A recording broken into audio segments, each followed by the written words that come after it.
Nalaman po sa peace and order, ano? Oo nga. Hindi, magre-report sa inyo yung pulis, sasabihin ng pulis, bumaba ang antas ng krimen, wala na yung ganitong mga hold up, etc. Pero pagpunta mo sa, tinanong mo yung tao, ano ba pakiramdam mo? Naku, hindi na ako makapaglakad ng gabi, yung anak kong estudyante, hindi makalakad, hablutin na lang dyan. Parang may disconnect, Mr. President. Kung gano'n ang pakiramdam ng tao, kailangan talaga natin tugunan.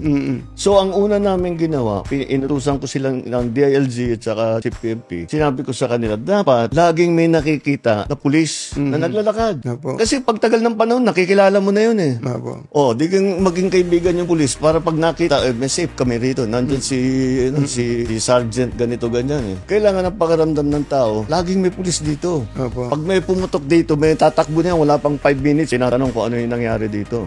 Yun ang dapat mangyari. Police visibility. Tapos Visibility.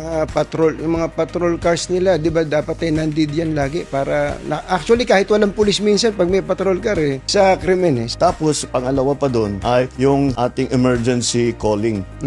Di ba meron tayo iba-iba bawat bayan 119 119, 911, 999 kung ano-ano. Opo. Gagawin namin isa.